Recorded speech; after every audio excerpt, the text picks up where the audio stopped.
Hey guys, तो कैसे हो आप लोग। आशा करती हूँ कि आप लोग ठीक होंगे। तो स्वागत है आपका मेरे इस नए वीडियो में। आज आपका टॉपिक है विटामिनों के रासायनिक नाम, कमी, इस रोग में उनके स्रोत। टाइटल देख के आप समझ ही गए होंगे कि मैंने टॉपिक क्या रखा हुआ है। इस टॉपिक में मैं रासायनिक नाम बताऊंगी, कमी से उत्पन्न रोगों के बारे में बताऊंगी और उनके स्रोतों के बारे में बताऊंगी। वीडियो बहुत ही इंटरेस्टिंग है, वीडियो में अंत तक बने रहने का प्रयास कीजिएगा। अगर आपको मेरा वीडियो पसंद आएगा तो ही आप लाइक कीजिएगा, वरना आपकी मर्जी है। तो स्टार्ट करने से पहले आपको मैंने बात की यहाँ पे विटामिनों की, तो हम बताएंगे विटामिन क्या है। विटामिन का आविष्कार फंक ने किया था। कब किया था? 1911 में किया था। गाइस, बताना चाहूंगी यह एक प्रकार का कार्बनिक यौगिक है। क्या है? कार्बनिक यौगिक है। इनसे कोई कैलोरी प्राप्त नहीं होती, मतलब विटामिन से कोई कैलोरी प्राप्त नहीं होती है, परंतु ये शरीर के मेटाबॉलिज्म में रासायनिक प्रतिक्रियाओं के नियमन के लिए अत्यंत आवश्यक है। मैं इस बात को दोहराना चाहूंगी कि क्या है, इनसे कोई कैलोरी प्राप्त नहीं होती, परंतु ये शरीर के मेटाबॉलिज्म में रासायनिक प्रतिक्रियाओं के नियमन के लिए अत्यंत आवश्यक है। इसे रक्षात्मक पदार्थ भी कहा जाता है, मतलब विटामिन को रक्षात्मक पदार्थ भी कहते हैं। आई होप का आपको समझ में आया होगा कि विटामिन क्या है। अब हमने पढ़ा विटामिन क्या है, अब हम विटामिन के रासायनिक नाम पढ़ेंगे, कमी से उत्पन्न रोग और उनके स्रोत पढ़ेंगे। आप वीडियो में अंत तक बने रहिएगा, बहुत ही इंटरेस्टिंग क्वेश्चंस बताऊंगी, क्योंकि ऐसा होता है कि हम कई बार इन सब चीज़ों को नहीं पढ़ते हैं। ये ना सिर्फ केवल कॉम्पिटेटिव एग्जाम, ना केवल स्टूडेंट्स के लिए, बल्कि ये आम आदमी के लिए भी जानने के लिए बहुत ही ज़रूरी है कि विटामिन क्या हैं। देखिएगा, आप पर डे किसी न किसी रोग से, हल्के फुल्के रोगों से ग्रसित होते हैं हम सब, और क्या करते हैं, डॉक्टर के पास जाते हैं। तो उससे बेटर होता है अगर हमें जनरल नॉलेज या जनरल अवेयरनेस होती है, तो हम दवा लेने के बजाय उस चीज़ को ख़त्म करने के लिए कुछ नेचुरल तरीके से इस्तेमाल की गई वस्तुओं का प्रयोग करते हैं। जैसे कि अभी आपको मैं समझाऊंगी कि कौन कौन सी बीमारी होती है जिनमें हम घर बैठे ही अपना स्वयं का इलाज कर सकते हैं, उसमें डॉक्टर की कोई आवश्यकता नहीं होती। फिर भी हम डॉक्टर के पास फालतू के मेडिसिन खाते हैं जो कि केमिकली होती है। हम नेचुरली अपने आप से इलाज नहीं करते, इतने आलसी होते जा रहे हैं। तो आप वीडियो में आइएगा, मैं आपको हर एक चीज़ समझने का प्रयास करूँगी, अपना 100% दूंगी और आप भी अपना 100% देने का प्रयास कीजिएगा। तो स्टार्ट करते हैं आज के सेशन को। गाइस, तो पहला जो आपका विटामिन ए है, इसे वैसे इंग्लिश में विटामिन कहते हैं, हिंदी में विटामिन कहते हैं। तो आप ध्यान रखिएगा, विटामिन आपको बोलने के लिए इजी है, विटामिन हिंदी में बोलते हैं तो विटामिन ए है।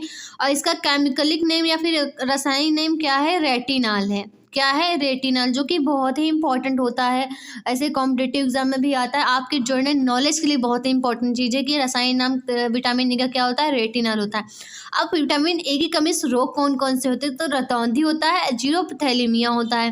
गाइस, रतौंधी क्या होता है? हमें दिन में तो स्पष्टतः दिखाई पड़ता है, किंतु रात में हमें स्पष्टतः दिखाई नहीं पड़ता है, क्योंकि हमारी जो आँख की कार्निया होती है वो सूख जाती है।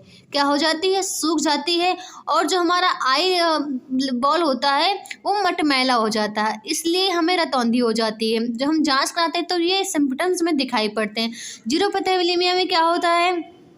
जीरोपथैलेमिया के बारे में डिटेल में जानने का प्रयास करें तो जो आँख या कंजक्टिवा की बाहरी परत का सूखना, जो आँख होती है उसकी बाहरी परत का सूखना और झुर्रियाँ पड़ना, यह एक जीरोपथैलेमिया का लक्षण होता है। इसी से स्पष्ट होता है कि जीरोपथैलेमिया होता है। जीरोपथैलेमिया आँख में ही होता है। फिर बात करते हैं, अगर एक कमी हुई है, रोग हुआ है या कारक हुआ है, तो फिर इसके कम करने के नेचुरल तरीके क्या हो सकते हैं? तो गाइस, नेचुरल तरीके में आप क्या कर सकते हैं? गाजर का इस्तेमाल अपने खाने में बढ़ा सकते हैं।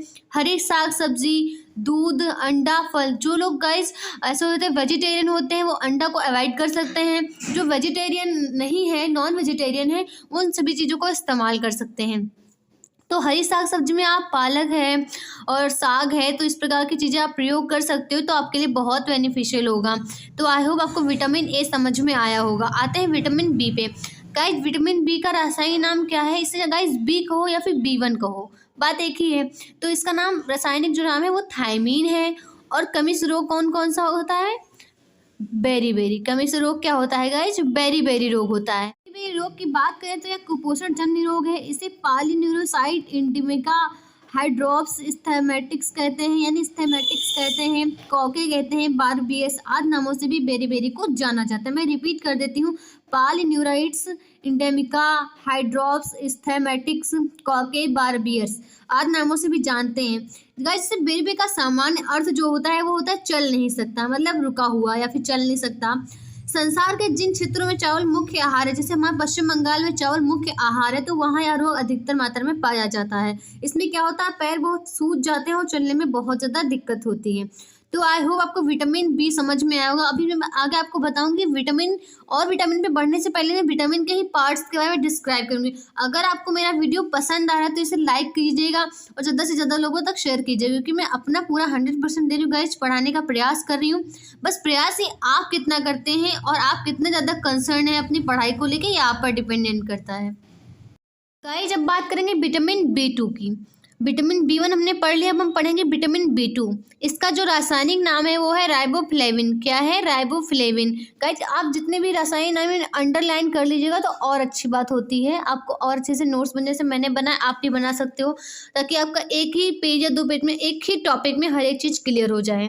फिर कमी से रोग कौन कौन से होते हैं? त्वचा फटना, आँख का रोग यानी लाल हो जाती है आँख, जिह्वा का फटना, जैसे कभी कभी आपने देखा है स्किन फटने लगती है, आंखें लाल होने लगती हैं, और जिह्वा मतलब जो तुम्हारी टंग है, जीभ है, वो फटने लगती है।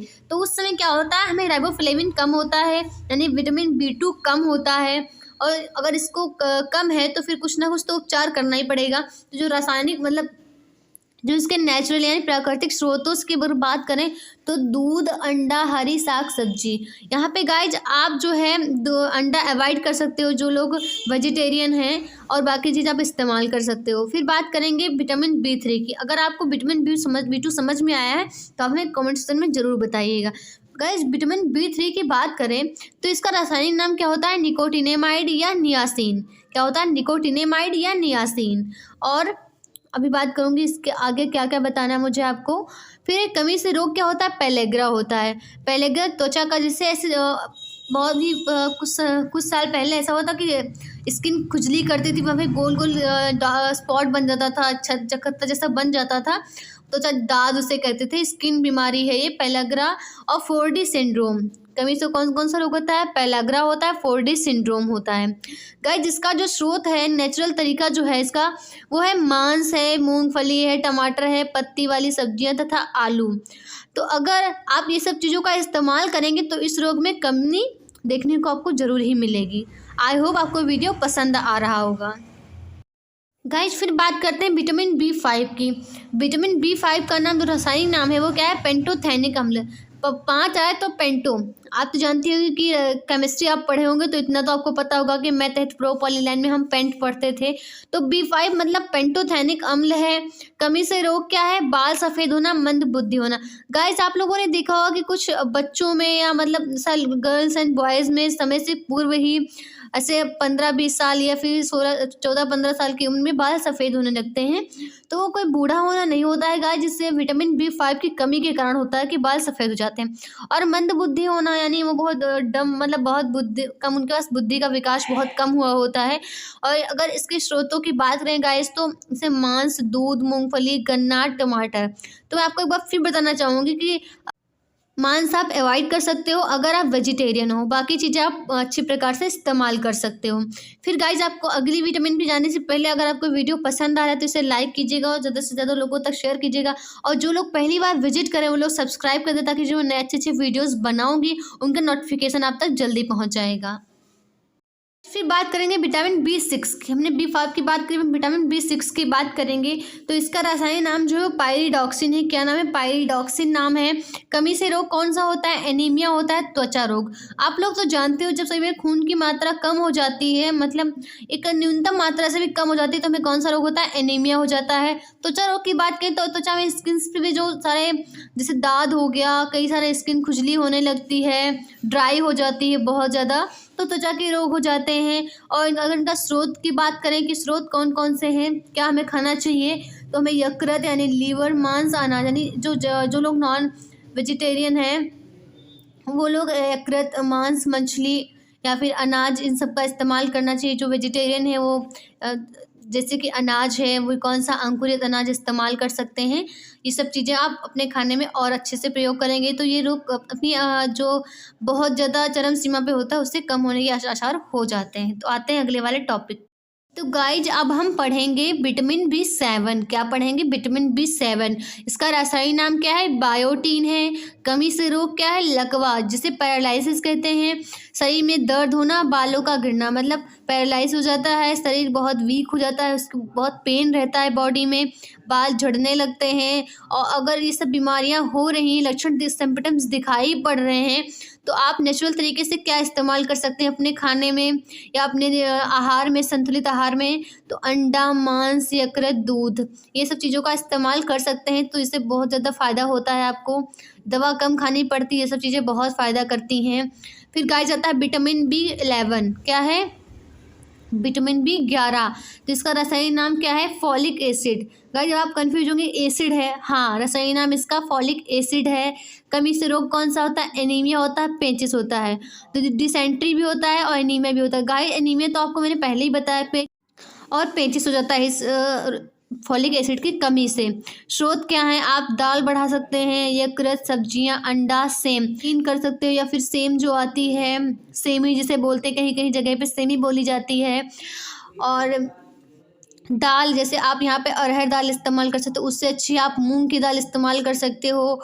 और सब्जियाँ, अंडा, ये सब चीज़ें आप अपने दैनिक संतुलित आहार में प्रयोग कर सकते हो, जिससे बहुत ज़्यादा फ़ायदा होता है एनीमिया और पेचिस रोग में। अब बात करेंगे आगे वाले विटामिन की। गाइस विटामिन 12 जो होता है सबसे घातक विटामिन होता है, क्योंकि यहाँ जॉइंटिस भी इसी बीमारी, इसी विटामिन की कमी से होता है। तो इसका रासायनिक नाम क्या है? साइनोकाबालामिन। क्या नाम है? साइलोकाबालामिन। कमी से रोग कौन सा होता है? एनीमिया होता है। पांडु रोग, जैसे पांडु रोग को जॉइंटिस कहते हैं। पांडु एक शब्द है, मतलब ऐसा हिंदी, शुद्ध हिंदी का, जिसे पीलिया जॉइंटिस कहते हैं, मैंने लिखा हुआ है, आप कंफ्यूज बिल्कुल नहीं होंगे, ये देखिएगा। फिर क्या है? स्रोत क्या है? मांस, कलेजी, दूध। जो लोग नॉन वेजिटेरियन हैं वो लोग जानते होंगे कि जो लोग कलेजी क्या है। बाकी आप जो वेजिटेरियन हो वो दूध इस्तेमाल कर सकते हो, और हरी पत्तेदार सब्जियां इस्तेमाल कर सकते हो, ये सब चीज़ें। जैसे हम पढ़ते हैं ABC, तो उस प्रकार से हमें बी का टर्न यहाँ B12 पे खत्म हो जाता है। अब हम बात करते हैं सी की। विटामिन ABC अब आता है, तो इसका रासायनिक नाम क्या है? एस्कॉर्बिक एसिड है, एस्कॉर्बिक अम्ल है। कमी से रोग कौन सा होता है? स्कर्वी होता है। मसूड़े का फूल जाना, बहुत ही इंपॉर्टेंट ये विटामिन है। मैं और अच्छे से बताने का प्रयास कर रही हूँ, आप लोग समझने का प्रयास कीजिएगा। स्कर्वी रोग है, मसूड़े का फूल जाना, स्कर्वी तो आप लोग समझते ही हैं। अब मसूड़े की बात कर लेते हैं, तो मसूड़े का फूलना गाइस ये होता है कि जिन लोगों को पायरिया के लक्षण होते हैं, मसूड़ों से खून आने लगता है, मसूड़े फूल जाते हैं, दांतों में दर्द बढ़ जाता है, और एक दांत से शुरू होकर धीरे धीरे निरंतर सभी दांतों में ये रोग फैलने लगता है। तो हम कई बार डेंटिस्ट के पास जाते हैं, बहुत महंगे महंगे दवाइयाँ करते हैं, लेकिन दवाई करने के साथ साथ आपको अपने संतुलित आहार में कुछ चीज़ें ऐड करनी चाहिए, जिससे दवा कम इस्तेमाल करनी पड़े और आप ये चीज़ें इस्तेमाल करने से रोग बहुत ज़्यादा तक ना फैले और कम ही में आपको फ़ायदा हो जाए। तो आप अपने खाने में क्या इस्तेमाल कर सकते हो? नींबू, संतरा, नारंगी, टमाटर, खट्टे पदार्थ, मिर्च, अंकुरित अनाज। अगर गाइस विटामिन सी का अगर सबसे अच्छा स्रोत की बात करें तो क्या होता है? हमारा आंवला। क्या होता है? आंवला विटामिन सी का होता है। और अगर मसूड़ों में दिक्कत है तो आप नींबू, मतलब खट्टी चीज़ें भी, आप सारी खट्टी चीज़ें इस्तेमाल कर सकते हो, और अंकुरित अनाज भी। तो इससे आपको इस रोग में बहुत ज़्यादा फ़ायदा होगा। तो आपको समझ में आया होगा कि विटामिन सी का रासायनिक नाम क्या है? एस्कॉर्बिक एसिड है। कमी से रोग कौन सा? स्कर्वी है। मसूड़ों का फूल जाना है। स्रोत क्या है? नींबू, जितने भी खट्टे पदार्थ हैं वो, और अंकुरित अनाज। गाइज आई होप आपको वीडियो पसंद आ रहा होगा। अगर आ रहा है तो लाइक करके कमेंट सेक्शन में हमें जरूर बताइएगा अपना ओपिनियन। फिर बात करते हैं गाइज विटामिन डी की। हम कह रहे हैं ना कि जैसे लाइन वाइज बढ़ रहे हैं, तो आपको वैसे भी बताएंगे कि लाइन वाइज कैसे बढ़ रहे हैं। गाइस अगर रिकेट्स की बात करें कि रिकेट्स क्या होता है, तो रिकेट्स जो होता है हड्डियों में बीमारी होती है। इसे सूखा रोग भी कहते हैं। एक प्रकार का हड्डियों का विकार होता है जो बचपन में होता है। मैंने यहाँ पे क्या लिखा है गाइस? बच्चों में। तो ये बच्चों में होता है, जो रिकेट्स कहते हैं बच्चों में। और इनके टूटने मुड़ने या इनमें कुरूपता आने के जोखिम बढ़ जाते हैं। मतलब जो हड्डियाँ होती हैं इनमें टूटने मुड़ने और कुरूपता आने के लक्षण, क्योंकि आप खुद एक दिमाग लगाइए, जब हड्डियाँ कमज़ोर होंगी तो उनमें लचीलापन बहुत अधिक होगा, उन्हें बहुत पेन होगा और दर्द होगा, यानी कि कैल्शियम की कमी हो जाती है। तो गाइस जब कैल्शियम की कमी यानी विटामिन डी की कमी हो जाती है। सूखा रोग के लक्षणों में हड्डियां कमजोर होना, टांगे मुड़ना, मांसपेशियां ढीली पड़ना, शारीरिक विकास में कमी, हड्डियों के फ्रैक्चर बढ़ना, मांसपेशियों में ऐंठन और बौनापन आदि शामिल है। ये सब क्या है? रिकेट्स के लक्षण हैं, जो कि बच्चों में होते हैं। अब गाइस अगर हम बड़ों में बात करें, जो कि ऑस्टियोमलेशिया जो है बड़ों में, वयस्कों में बात करी गई है, तो हड्डियों के कमज़ोर होने को ऑस्टियोमलेशिया कहा जाता है। बड़ों में हड्डियों के कमज़ोर होने को ऑस्टियोमलेशिया कहा जाता है, क्योंकि यहाँ हड्डी का गठन होता है। लेकिन फिर भी अगर हड्डी में कमज़ोरी आ रही है, बिल्डिंग प्रोसेस में एक समस्या बढ़ रही है, तो क्या है वो ऑस्टियोमलेशिया है। ऑस्टियोमलेशिया का मुख्य कारण विटामिन डी की यानी विटामिन डी की कमी होना है। तो आप समझ गए होंगे कि हड्डियाँ कमज़ोर हो जाती हैं और उनका लचीलापन बढ़ जाता है, मांसपेशियाँ ढीली पड़ जाती हैं अगर बड़ों में, तो उसमें रिकेट्स नहीं, उसमें ऑस्टियोमलेशिया होता है, जो कि वयस्क में मैंने आपको पहले ही बताया। अब हमें इसके लिए क्या करना चाहिए, नेचुरल तरीके से आहार में क्या इस्तेमाल करना चाहिए। तो हमें स्रोत में इस मछली यकृत तेल, मतलब गाइस जो मछली होती है वो कहने को तो बहुत ही बेनिफिट होती है, मतलब खाने के पॉइंट ऑफ व्यू से अगर देखें तो मछली का अचार भी बनता है, आप साइंस में पढ़ते होंगे। और मछली का तेल भी, विटामिन ए भी बहुत, मछली का इस्तेमाल विटामिन ए में भी करना चाहिए। और मछली हर तरीके से इस्तेमाल की जाने वाली आहार में होती है। फिर गाइस दूध और अंडे, तो मछली जो लोग नहीं खाते हैं, जो लोग वेजिटेरियन हैं, वो अवॉइड कर सकते हैं। इसकी जगह आप हरे साग सब्जियों का भी इस्तेमाल कर सकते हो। गाइस आई होप आपको विटामिन डी वाला ऑप्शन समझ में आया होगा, यानी कैप्शन समझ में आया होगा। अगर आपको मेरा वीडियो अच्छा लग रहा है तो इसे लाइक कीजिएगा और कमेंट सेक्शन में अपने ओपिनियन हमसे शेयर कीजिएगा। अब बात करते हैं अगले वाले विटामिन की। गाइस जब आप देख पाए होंगे विटामिन ई लिखा हुआ, क्या लिखा हुआ है, विटामिन ई। इसका रासायनिक नाम क्या है, टोकोफेरॉल। क्या है, टोकोफेरॉल। अब टोकोफेरॉल का कमी से कौन सा रोग होता है, जनन शक्ति का कम होना, यानी रिप्रोडक्शन जो एनर्जी होती है, रिप्रोडक्शन पावर होती है, वो कम हो जाती है। स्रोत क्या है, पत्ती वाली सब्जियां, दूध, मक्खन, अंकुरित गेहूं, वनस्पति तेल। मतलब आप गाइस यहाँ पे समझ पा रहे होंगे कि हरी साग सब्जियां अधिकतर सभी विटामिन में प्रयोग होती हैं। दूध दूध में लैक्टोज शर्करा पाई जाती है, मक्खन, अंकुरित गेहूं, वनस्पति तेल, मतलब इसमें बहुत सारी चीज़ें इस्तेमाल करनी चाहिए जो मैंने आपको यहाँ पे लिख के बताई हैं। आप यहाँ पे जो, जैसे आप मूंग ले सकते हो, मैं आपका एक मतलब घरेलू नुस्खा बताती हूँ। आप मूंग ले सकते हो, खड़ी वाली मूंग ले सकते हो, जितने भी चना ले सकते हो, और को आप एक दिन भिगो के फिर रख दो। उसके बाद में दूसरे दिन उस पानी से निकाल के उसको कपड़े में बांध के रख दो। तो जब आप शाम को निकालोगे तो उसमें बहुत सारे वो सब अंकुर फोड़ देंगे, और आपको एकदम, आप उसको सैलेड की तरह इस्तेमाल कर सकते हो, एज आ नमकीन नाश्ते के लिए इस्तेमाल कर सकते हो। मैं आपको अपना तरीका बता रही हूँ, क्योंकि ये हर इंसान को प्रयोग करना चाहिए। इससे बहुत ज़्यादा दिमाग एक्टिव रहता है, एनर्जी आती, वीकनेस हटती है। तो आई होप आपको ये नुस्खा अपने मेरा वाला समझ में आया होगा जो मैंने बताया है। फिर बात करते हैं विटामिन के। विटामिन के की बात करें तो इसका रासायनिक नाम क्या है, फिलोक्विनोन। क्या है, फिलोक्विनोन नाम है। आप देख पा रहे होंगे जो स्क्रीन पे आपके दिख रहा है।